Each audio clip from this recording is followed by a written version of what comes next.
Hi guys, welcome back to my channel. I've had this sitting in my iMovie for like 2 weeks and I just have not been able to find quiet time to get the voiceover done, so I'm doing it right now with my daughter in the room, so if you hear any background noise, that is her.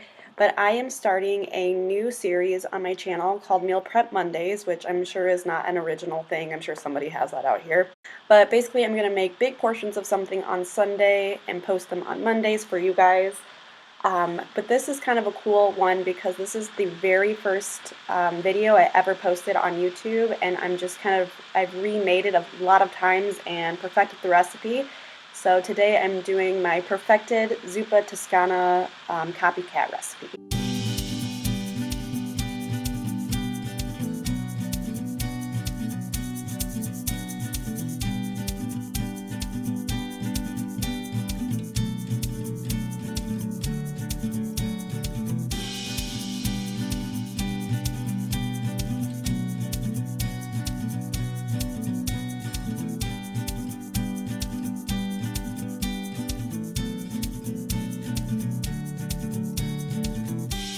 So if you've ever had Zuppa Toscana soup, the original recipe calls for potatoes, but over the years I have done keto and low-carb diets, so I've ended up substituting the potatoes out for cauliflower, and I actually like this way better and just prefer it now, so we've just kept the recipe the same even though I'm technically not doing low carb. So this is actually a keto-friendly soup, but I just take cauliflower, add some oil of choice, pepper, salt, garlic powder, paprika, and Italian seasonings, and then just roast this off at like 425 for about 35 minutes and rotating halfway through just to make sure that all sides are getting evenly cooked.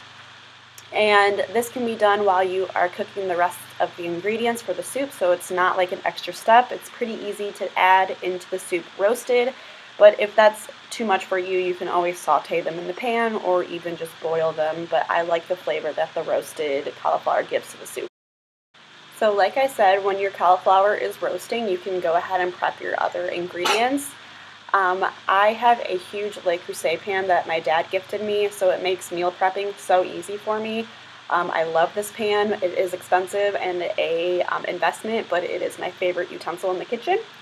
So right now I am just browning off my bacon, and then once it is finished browning, I'll just remove it from the pan, take a little bit of the grease, as much as I can, out of the pan, and then start sauteing the rest of my ingredients.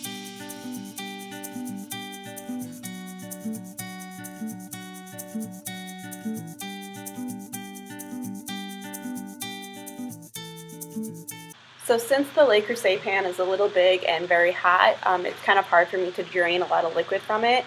So I do have a little bit more bacon grease than I'd prefer, but a little bacon grease left in the pan to brown the onions is perfect. So this is just me sauteing the onions up.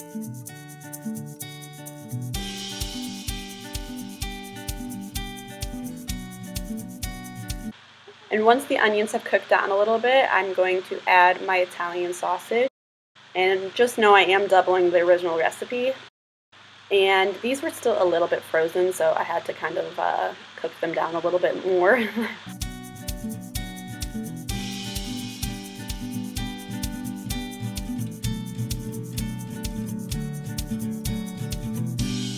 And then once the meat's kind of broken down a little bit more, you can go ahead and add your seasonings. I add Italian seasoning, salt, and pepper, and red pepper flakes. I get mild Italian sausage, so that way I have control over the amount of heat I put into the soup, but you can also just buy the spicy Italian sausage and omit the red pepper flakes. It's whatever you want to do there. I then add in my minced garlic, then mix that all together and let it continue to cook until all your Italian sausage has browned and cooked through.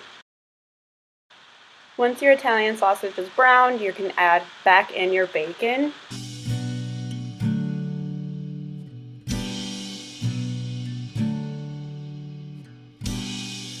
And combine that.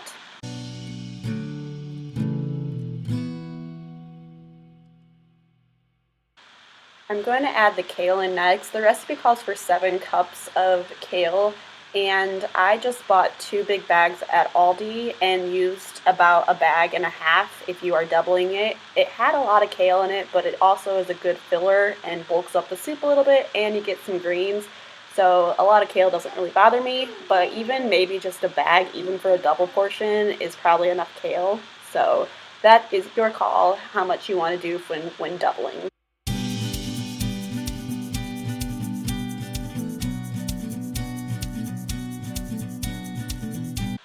You're just going to cook this down until it gets nice and tender, and then you can go ahead and add in your stock of choice. Again, I'm doubling it, so I used almost a full thing of stock, and then I had a random frozen duck stock in my freezer, so I used that too. I basically just want enough stock to cover everything in the pot. At this point, my cauliflower is done, so I'm going to add it to my pot as well. And then instead of using chicken stock to cover everything, I'm just going to use water to finish covering everything and just making sure everything is submerged in liquid.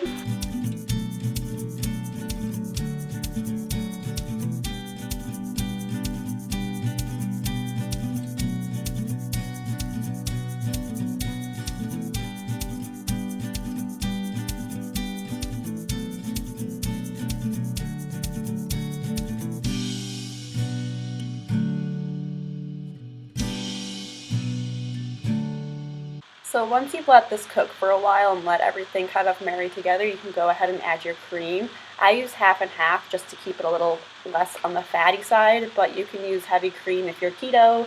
And I also don't really measure it, but I will list measurements down below. I just kind of pour it until I kind of like the color and consistency. And then after you have added in your half and half, just let it simmer and again let everything kind of marry together.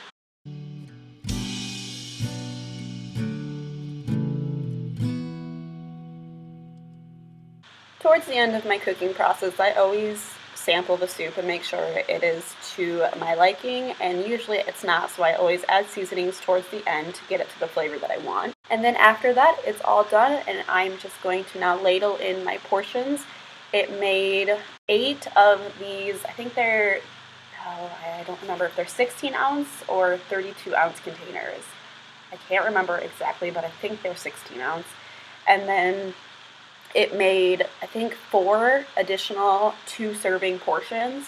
So it made a good number of soups, and I actually sold a little bit of these to a coworker, and then Devin ate off these for lunch. I actually only ate 1 portion of this because it was one of those moments where it sounded really good, and then after I made it, I did not want it. So it's very delicious though. I was just in a weird mood. But I am really excited to recreate this, my very first video that I ever posted. So if you guys like this video, please give it a thumbs up, subscribe to my channel if you haven't already, and I will see you guys in my next video. Bye guys!